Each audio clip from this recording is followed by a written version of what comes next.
Unang naglandfall sa Pangasinan ang bagyong Emong kagabi. Bukod sa malakas na pag-ulan, matinding pagbaha rin ang naranasan sa probinsya. Magbabalita si Carrie Cator. Malakas na ulan na sinabayan pa ng bumabayong hangin ang naramdaman sa Pangasinan kagabi. Pagpatak ng alas 10:40, naglandfall na ang Typhoon Emong sa bayan ng Agno. Pero bago pa man yan, baha na sa maraming lugar sa Calasiao. Kaya ang mga residente kanya-kanyang suong na sa binti hanggang tuhod na tubig. Si Oliver dala-dala ang mga batsyang ito na may laman daw na pagkain. Nagkakakot po kami kasi malalim na po doon . Hanggang saan na po? Hanggang dito po. Marami pa po kami babalikan. Ipipilit po namin para hindi po sayang. Nagmamadali na rin sa paghahatid si Angel sa kanyang mga anak ng maabutan natin, kasama pa ang kanilang aso. Medyo mataas ng konti naman doon sa nanay ko kaya hindi binabahayan. Hindi umaabot ng tuhod ang baha rito sa kalagitnaan ng barangay Poblacion East at West sa Calasiao, Pangasinan. Pero kung mapapansin nyo, karamihan ng mga tao ay talagang nilulusong na lang ang baha dahil sa ibang kalye, abot bewang o lagpas tao pa ang tubig. Gaya na lang ng barangay Lasip kung saan nagkaroon na rin ng forced evacuation. Namangka pa ang mga rescuer para masagip ang mga residente. Ang isang evacuation center hindi rin nakaligtas sa baha. Kaya napilitan daw lumipat sa iba ang 75 years old na si Nanay Merly at ang kanyang pamilya. Malakas po ang agos sa ilog Saka nung lumipat kami dito, hanggang dito na kagad. Ngayon, lampas tao na, ay natakot na kami. Sabi ko, yung mga bata inaalala ko kasi maliliit pa Ngayon lang talaga ang pinakamalakas na bagyong ito. Hindi ako umaalis sa bahay kung bagyo-bagyo lang Bukod sa Calasiao, ayon sa Pangasinan Disaster Officials, lubog din sa baha ang 18 pang mga bayan at syudad sa lalawigan. Magkakasunod, bagyong Krising, Habagat, bagyong Dante, ngayon naman bagyong Emong. So, dahil doon, tuloy-tuloy ang pag-ulan. Tapos yung dumadali pa doon yung mga upland rainwaters, problema talaga. Catch basin kasi ang Pangasinan. Sa kabila niyan, may 3 nang napaulat na nasawi sa mga bayan ng Santa Barbara, Binmaley at Mangaldan. Pero hindi raw ito itinuturing na disaster-related casualties ng Pangasinan PDRRMO dahil hindi naman umano sa baha na lunod ang mga biktima. Para sa 1PH, Carrie Cator, News 5. Para sa iba pang update sa Pangasinan kung saan unang naglandfall ang bagyong Emong, makakausap natin si Avenix Arenas, Assistant Head ng Pangasinan Provincial Disaster Risk Reduction and Management Office. Magandang tanghali po sa inyo. Magandang tanghali, Ma'am Cheryl. Ma'am, kumusta na po ang lagay ng panahon dyan sa atin sa Pangasinan? Sa ngayon, silsula ng storm signal na nakatas dito sa probinsya, nakakaranas tayo ngayon ng nagpapakita ang haring araw dito sa Kapitolyo, dito sa aming opisina. Bago pa tumama sa Agno, Pangasinan o Agnos, Pangasinan, ang bagyong Emong, maraming bayan na yung lubog sa baha. Sa inyong monitoring, mas lumala pa ba ang pagbaha ngayon or dahil sinasabi nyo nga po na medyo gumanda-ganda na yung panahon, bumaba naman na yung level ng baha sa mga ilang lugar? Ma'am Cheryl, since tumigil nga yung pag-ulan pero yung mga upland rainwaters ay ina-expect natin na bababa. So, meron tayong na-receive na report, meron tayong data na 19 certain areas ng 19 na municipalities and cities ay binaba pa hanggang ngayon.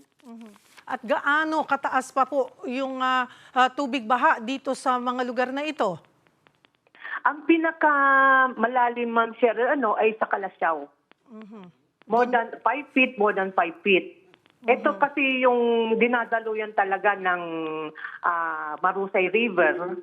Umapaw ito, so napunta sa mga residential areas nakita naman sa video na yung bayan, simbahan, sport, yung evacuation center, lalong-lalo dahil sa mga barangay na medyo low-lying areas na katabi mismo ng Marosay River, ay doon talaga yung malalim ang pagbaha. Ito po talaga ang aking bayan. Bayan po, taga Kalasyaw po kasi ako ma'am eh. So may mga report po talaga, nandun po ang aming reporter na umabot nga talaga sa lagpas tao ang baha sa ilang bayan dyan. Paano ho natin tinitiyak na mailikas lahat ng mga residente at yung tulong na naibibigay din ng provincial government? Ma'am Cheryl, taga Kalasyaw din ako, Barangay Doyong. Pero doon sa amin, hindi kami binabaha. Sa kalsada lang dahil walang yung sa drainage system, nagkaroon ng problema.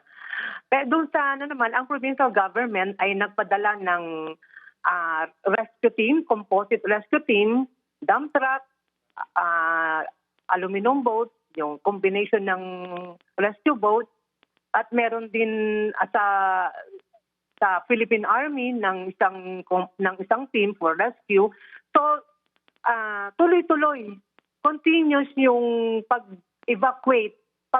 Actually it's the first evacuation na sa mga lugar kasi napagsabihan ng mga to na mag-preemptive evacuate. It so happen na hesitant yung iba, so nung talaga nandiyan na yung baha na hindi nila inaasahan ay nagsagawa.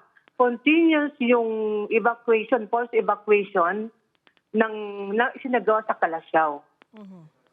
Kumusta rin po ang level ng San Roque Dam? Kailangan na hubang magpakawala ng tubig? Sa ngayon ang San Roque Dam ay 251.96 meters above sea level. Ito yung nasa normal level pa.